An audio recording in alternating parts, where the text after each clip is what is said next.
Professor, prazerzão, Prazer, obrigado por me receber. Uma honra. Eu quero começar falando já para introduzir, eu já fiz uma introdução prévia do professor, mas eu quero que o senhor fale um pouco sobre o seu trabalho aqui na Liga. Obrigado pela oportunidade, obrigado aos amigos.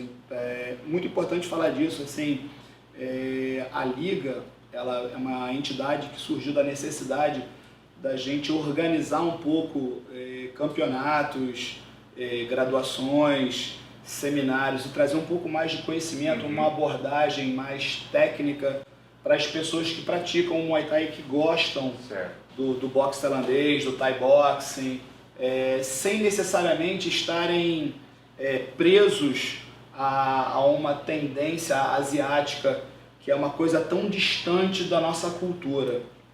Então, na década dos anos 90 do século passado, o boxe tailandês que a gente praticava, ele ficou um pouco perdido.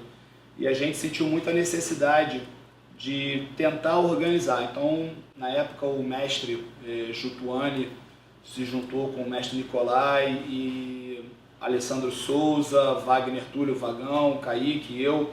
A gente se reuniu e formamos um grupo que promovia eventos de lutas amadoras, para que a gente pudesse... Começamos de uma forma bem embrionária mesmo, interacademias. A gente reunia 2, 3, 4 academias e se juntava num final de semana lá na Nobre Arte, do mestre Cláudio Coelho, ou então na academia do mestre Vagão, para fazer uns encontros. E aí a ideia da Liga veio surgindo. A gente começou como Liga Carioca, só que foi crescendo. A gente começou a fazer 20 lutas, 30 lutas, passamos para 50 lutas e hoje em dia a gente tem um evento que tem 120 lutas. A gente tem um programa com 2 ringues. A gente normalmente faz os eventos lá na quadra da Vila Isabel, que é uma quadra grande, e a gente faz um evento de um dia inteiro com 2 ringues e com 120 lutas simultâneas. É bem legal. Eu tive o prazer de participar de eu levei até um aluno meu quando eu dava aula na Tijuca, e eu achei impressionante a organização de entra uma luta, sai outra, entra uma, para ter 120 lutas num dia. Isso são 240 atletas ou alunos que têm a oportunidade de se apresentar, né? De estarem se mostrando, de estarem se testando. A gente sempre sentiu muita falta disso. A gente treinava e não tinha eventos. Enquanto o jiu-jitsu tinha vários eventos, então o taekwondo tinha evento, o karatê tinha evento, o pessoal do boxe tailandês, do Muay Thai não tinha evento. Então a gente conseguiu, e foi graças à entrega, né, de muita gente que ajudou, e a gente tinha essa dificuldade dos nossos atletas estarem lutando, dos nossos alunos estarem lutando. Então muita gente veio se juntando para que a gente conseguisse chegar nesse... Então eu devo muito a muita gente. Pelo meu conhecimento, como a gente estava conversando aqui antes, eu sou novato nesse negócio, comecei em 2001, enquanto o professor começou há 20 anos antes de mim.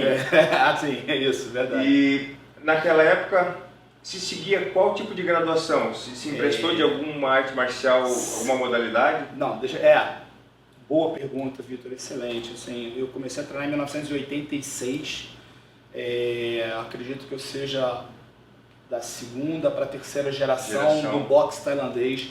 O mestre Nélio Naja ele foi primeiro para Curitiba, onde ele formou lá o mestre Rudimar Fedrigo, e depois ele veio ao Rio, e aqui ele se juntou com o pessoal que era do taekwondo, oriundo do taekwondo, que era o mestre Flávio Molina, em memória, falecido, mestre Luiz Alves, falecido, mestre Wellington Narani, que hoje está no Espírito Santo, e mais uma galera que eram de outras artes, o mestre Jutu, que era da capoeira, veio um pessoal de Nikkei, um pessoal que era do boxe, e mais uma galera. Então, quando se formou e era uma nova arte, ela tinha que ter uma organização. Como não era nem do taekwondo, nem a capoeira, e precisava dessa organização, eles se reuniram e fizeram uma graduação de faixas, na época, que tinham uma relação com a cor da bandeira da Tailândia. Certo. Então a faixa branca é uma faixa Olha, universal, aí depois aí veio a influência do taekwondo com as pontas, então a branca, ponta vermelha já da bandeira da Tailândia era a segunda faixa, depois a faixa vermelha, vermelha, ponta, azul clara.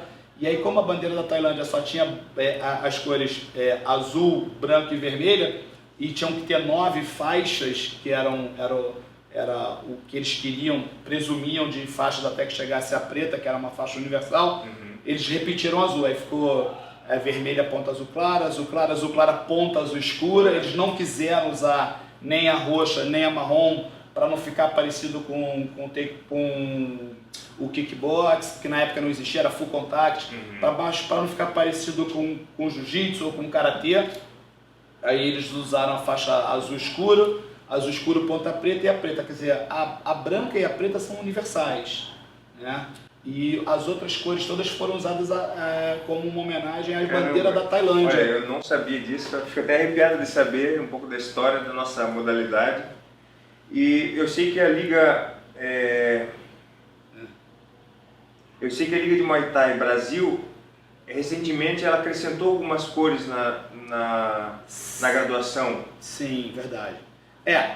Como o Muay Thai, como o boxe tailandês, o Muay Thai ou Thai Box que a gente usa, é uma atividade muito nova no Brasil. Sim. O que aconteceu? Está se evoluindo ainda, se adaptando, crescendo. Exatamente.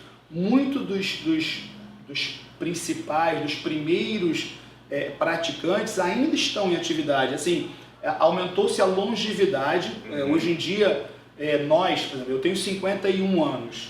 Eu ainda treino. Muito bem, parabéns. Obrigado. Eu ainda treino, mas na minha década, meu pai com 40 anos ele já era um senhor de idade.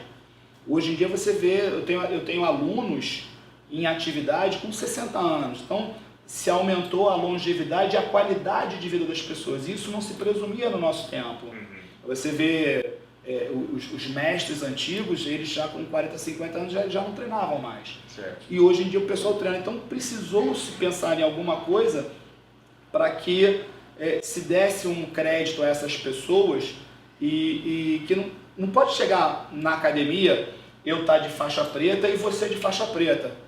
Você é um atleta de alto rendimento que está aí lutando e eu sou um senhor, um jovem senhor, mas um senhor, não tem coisa. Então isso, a gente não pode equiparar pelo mesmo, existe uma experiência que os orientais sabem muito bem trabalhar com isso, né? Você vê que no jiu-jitsu existem os dans, no judô existem os dans, as faixas corais, tem a coral preta e vermelha, a vermelha e branca e depois a faixa vermelha.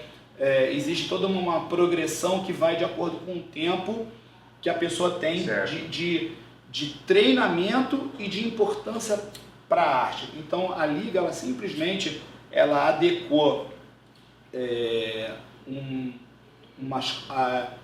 as cores. A gente fez um chroma key e juntou algumas cores que são simbólicas tanto para a parte asiática quanto para a parte brasileira. Bom, já que a primeira ordem de graduações foi feita em cima da bandeira da Tailândia, a gente preconizou usar a bandeira do Brasil para fazer uma progressão em cima de quem já treina há muito tempo, já se está formado há muito tempo. Eu me formei faixa preta e era faixa em 1980, final de 89, início de 90. Olha quanto tempo eu tenho de preta. Eu não posso me comparar a um faixa preta formado agora em 2018, 2015, 2010. Exatamente. Tem que ter uma diferença. E a gente não usa mais a faixa. A gente usa o pragédio, o kruang, como algumas pessoas gostam de falar.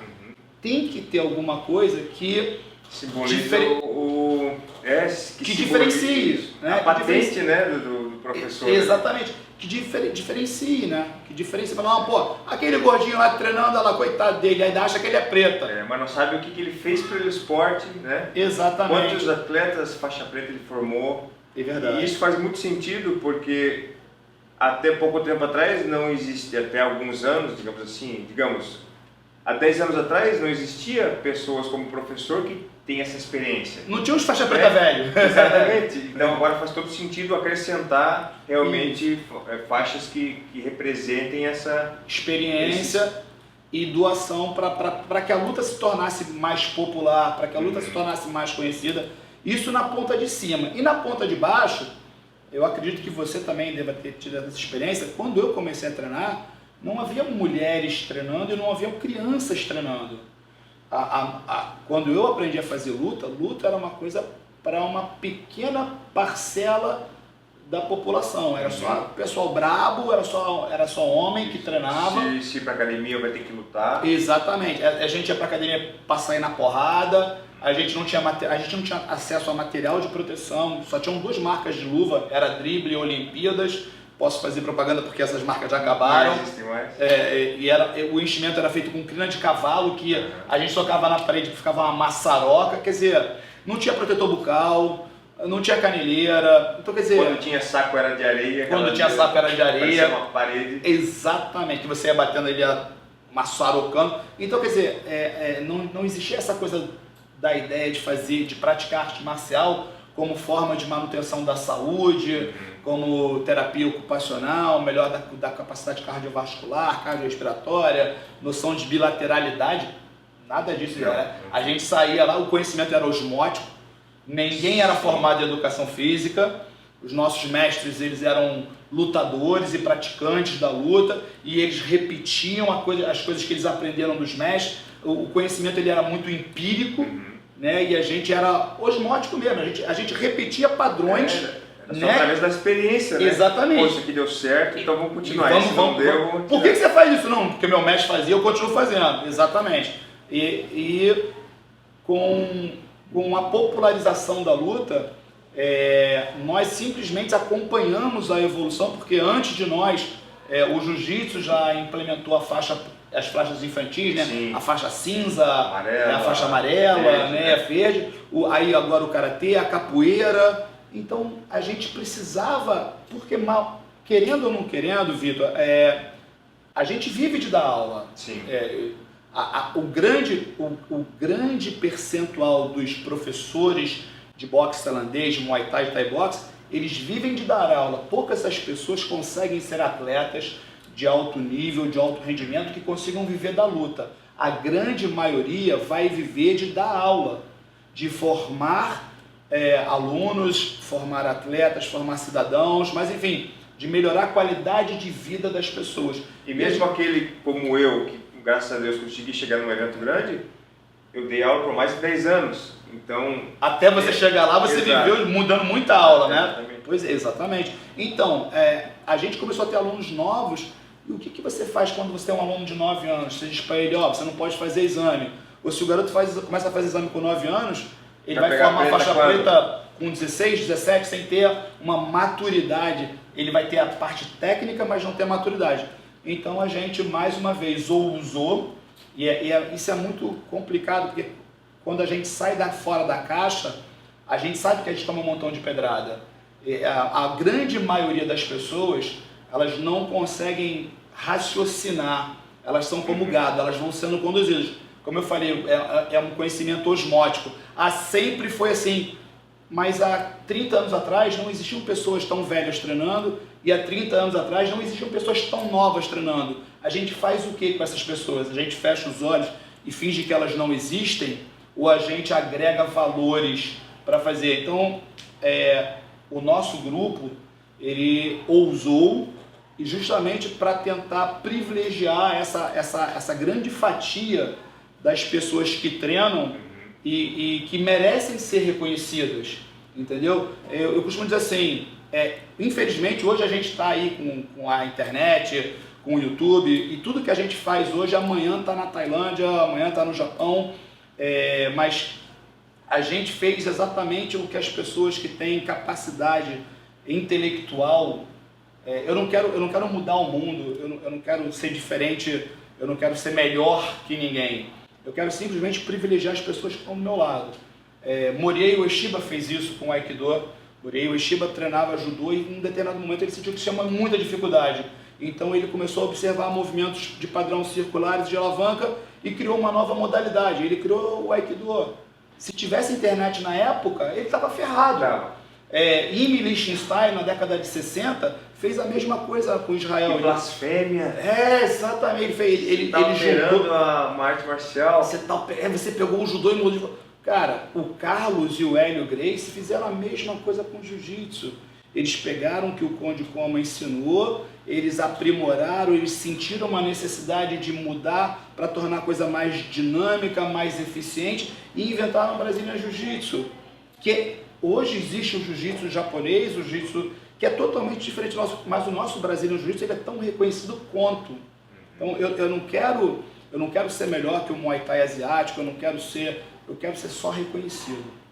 Eu quero que as pessoas entendam que a gente vive num país a milhares de quilômetros da Tailândia, que o nosso clima é diferente, que a nossa cultura é diferente, que a nossa forma de lutar é diferente, que ela teve várias influências da capoeira, do boxe, do taekwondo, e que a gente consegue ser tão eficiente quanto.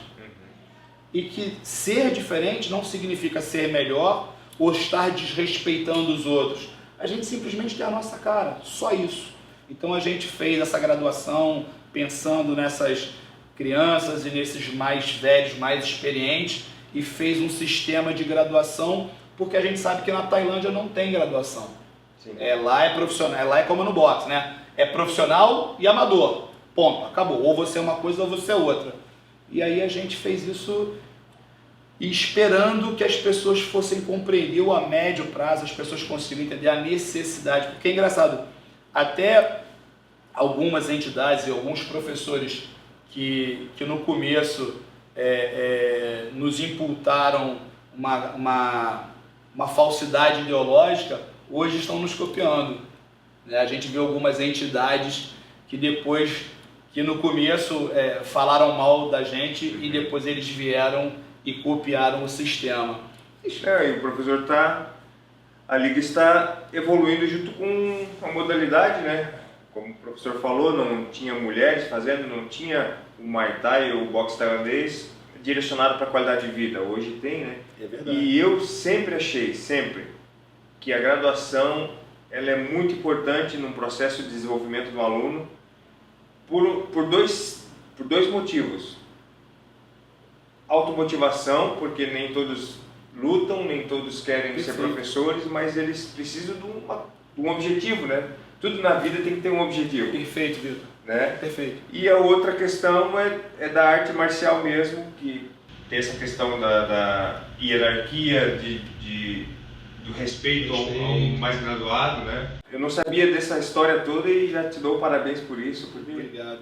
E o que você falou é muito pertinente e é perfeito. Você tocou num ponto até que é engraçado. Nós vemos algumas figuras que vêm nos nossos exames. Nós fazemos exames, às vezes, lá na Vila Isabel. Nosso último exame de final de ano, nós tivemos 600 alunos fazendo exame. E o exame para nós é uma grande festa. O exame, Vitor, nada mais é do que um rito de passagem. Uma cerimônia, né? O exame é um rito de passagem. Porque quem pode avaliar o aluno se ele está apto ou não para ascender a graduação, passar de grau ou passar de faixa, é o mestre, é o professor, é o cara que está com ele no dia a dia. Não posso eu chegar lá em 40 minutos, em 1 hora, avaliar se você está apto ou não a melhorar a sua graduação ou ser mais graduado ou não.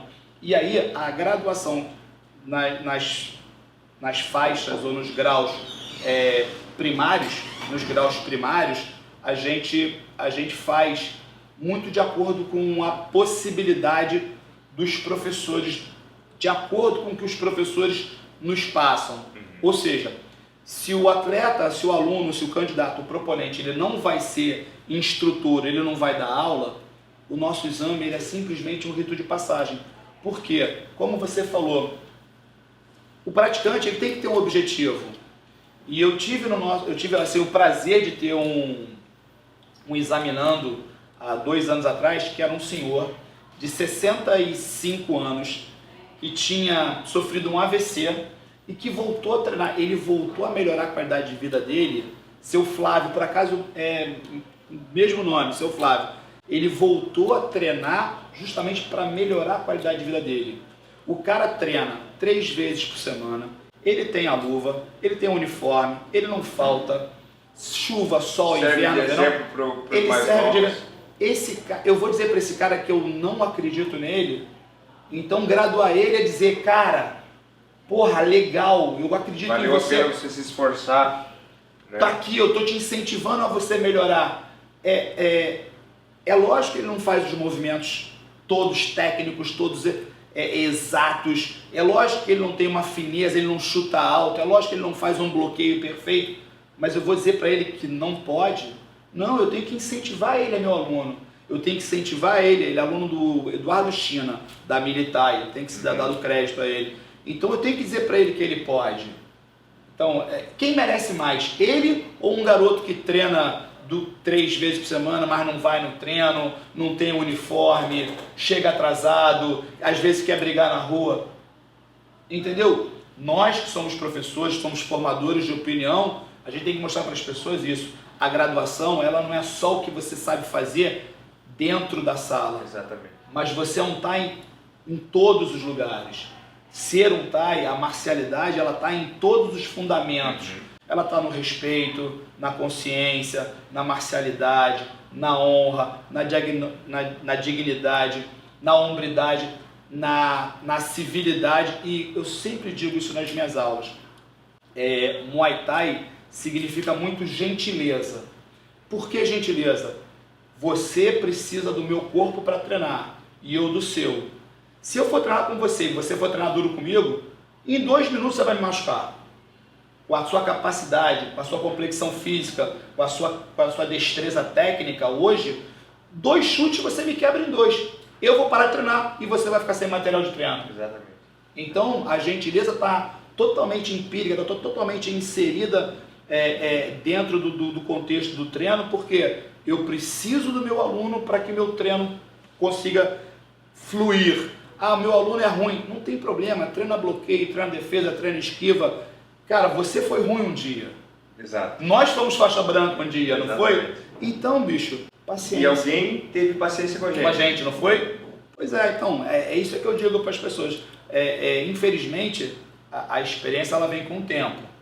E a gente vai aprendendo. Demora, mas a gente chega lá, se Deus quiser. Sim. A Liga de Muay Thai Brasil, ela aderiu, ela criou, formou um sistema de graduação.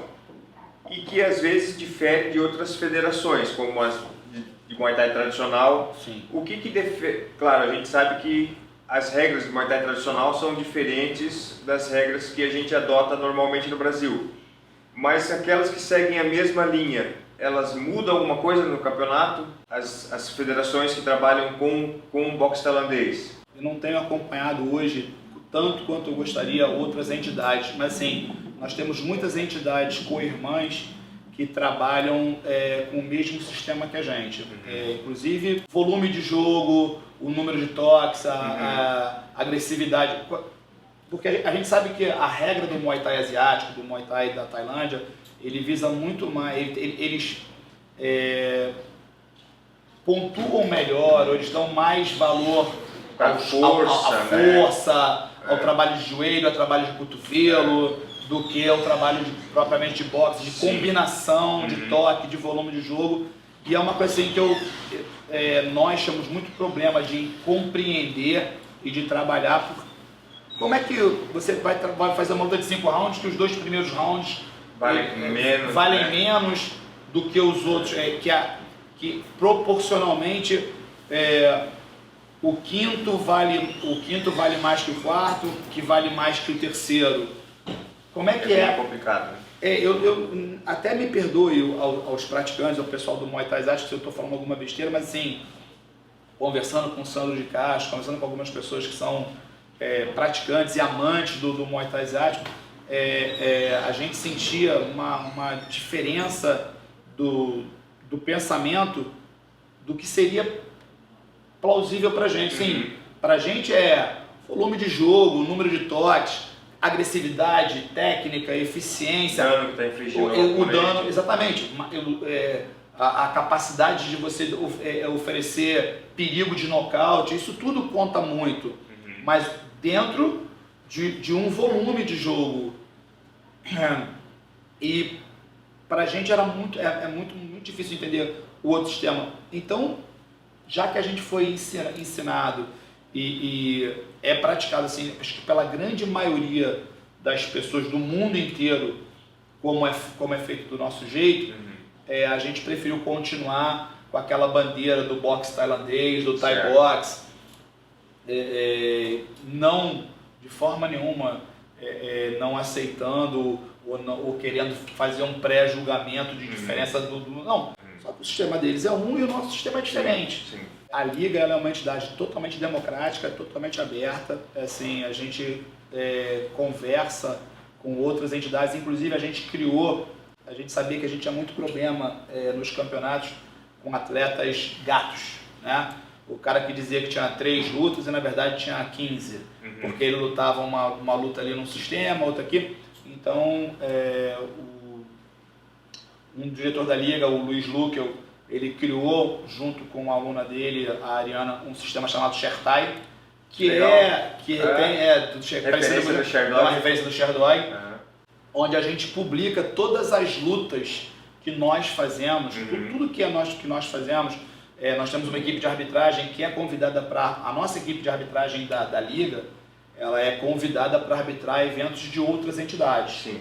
E a gente oferece o Shertai para as pessoas. Então a gente leva essas pessoas que fazem essa aferição, a gente anota nome, sobrenome, CPF, perfil no Facebook, exatamente igual o Sherdog faz, e a gente publica as lutas. Então todas as pessoas que lutam, que fazem apresentação na Liga, desde os 11 anos de idade até os mais velhos, a gente criou agora categorias Master, de 36 a 42, de 42 a 48 e de 48 a 55. Bengalinha de bronze, bengalinha de prata e bengalinha de ouro. Porque a gente está ficando velho, mas a gente não... Sim, pô. A gente é leão... Você não. Eu sou um leão velho, mas sou um leão, cara.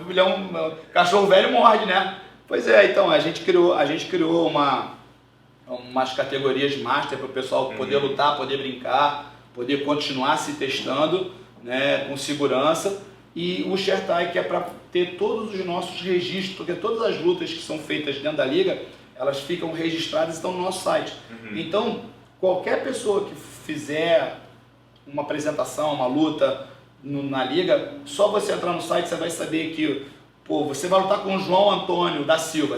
O João Antônio da Silva, da equipe tal, lutou no dia tal contra fulano de tal, no outro dia tal contra fulano de tal, e o resultado foi tal. Então está tudo documentado. Isso para nós é muito importante, porque dá um propósito, dá uma fidedignidade aos atletas. A gente está tentando fazer uma forma de limitar a possibilidade dos nossos atletas estarem lutando com atletas com carga e esse alterada. É um problema ainda muito grave, eu acho.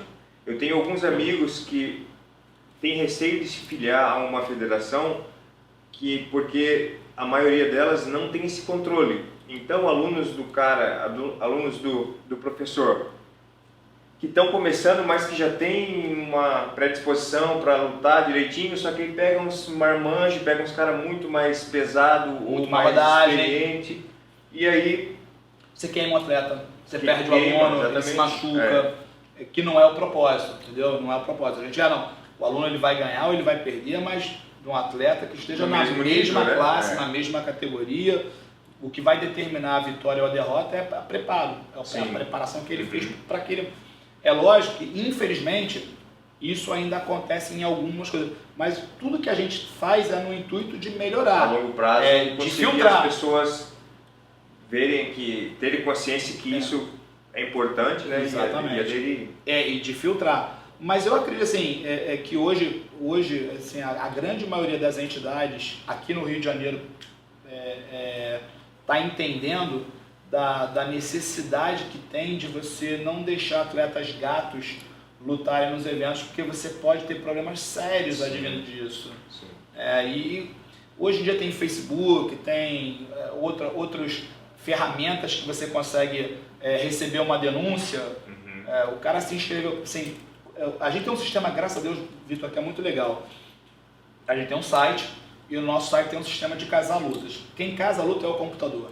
Então você escreve teu aluno. Então você tem um aluno de 80 quilos com 0 lutas que vai lutar. Então você tem um aluno de 17 anos com 80 quilos que tem 0 lutas. Você vai e escreve ele lá. Aí eu tenho um aluno de 80 quilos, eu escrevo o meu aluno.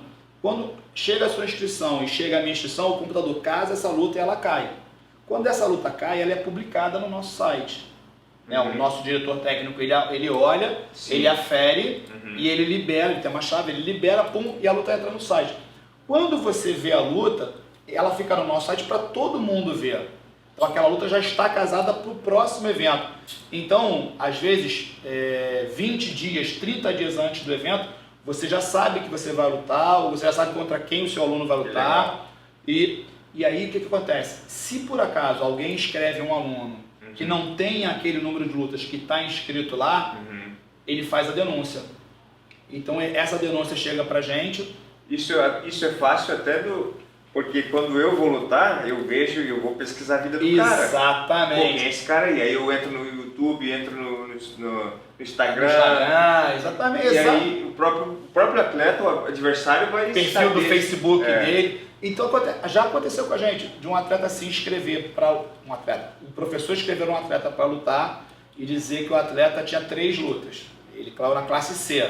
Aí está lá escrito na classe C. Aí legal, aí casou-se a luta e chegou uma denúncia, que pode ser anônima ou não. Essa denúncia chegou, esse cara não tem o número de lutas que ele está fazendo. Aí essa denúncia chegou, a gente entrou na página do Facebook. A gente entrou na página dele no Facebook, de cara, o Facebook dele, tá a foto dele com 11 medalhas no peito. Aí você conta assim, filho, 11 medalhas. Como é que você tem 3 lutas e só tem 11 medalhas? Aí você vai, puxa histórico. Filho, você lutou evento tal, evento tal, evento tal, evento tal. Inclusive você lutou profissional no evento tal. Não lutei não. Aí você pega, liga pro dono do evento. Vem cá, o fulano de tal lutou assim, ele ganhou R$300. Pronto. Aí a gente publica, o cara passa vergonha, porque a gente fala, estamos descasando a luta porque o atleta fulano de tal disse que não tinha, mas realmente ele tem, porque ele lutou no evento tal. E é muito ruim passar vergonha nessa. Então, a gente consegue afastar essas pessoas, porque se a gente pega, a gente joga no ventilador, a gente publica.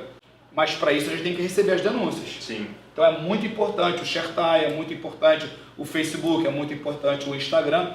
E os professores que estão lá fazendo parte, estarem de olho nas pessoas que estão se inscrevendo, porque talvez ele não vá lutar com o meu aluno hoje, mas amanhã pode ser com o meu. Entendeu? Exato. E aí é importante saber disso. Professor, foi um prazer conhecer. Para mim foi uma honra conhecer coisas que eu não conhecia da minha modalidade. E a gente sempre ouve falar por cima, assim, né? O fulano, mas, pô, ter essa base agora eu posso falar para qualquer um como é que é a história, que eu já sei. Mas muito obrigado mesmo, vai ser de grande valia para o pessoal que está assistindo. Praticantes novos, os velhos como eu que não sabiam da história, ou parte da história. Professores, né, para cuidarem dos seus alunos de maneira correta, se filiarem a entidades corretas que faz o esporte crescer. Verdade. Tem grandes entidades no Brasil inteiro, existem não só ligas, tem outras entidades que trabalham, que normatizam o esporte com qualidade, com sobriedade e com dignidade. O importante é você procurar saber da história das pessoas e das propostas. Não existe o sol só para um, o sol existe para todo mundo. Seja qual for a sua vertente, procure sempre alguém que esteja querendo fazer o melhor. E para mim é uma honra ter você aqui, a sua história fala por você. E a gente torce muito para ver você num lugar mais alto lá no UFC, trazendo aquele cinturão pra gente, se Deus quiser. Se Deus quiser. E se Deus quiser, ainda vai ver você lutando de novo, de luva de boxe. Eu tô louco pra fazer isso. Quem sabe, né? Isso aí. Um prazer, uma honra ter você aqui, irmão. Valeu, professor. Obrigadão mesmo. Valeu.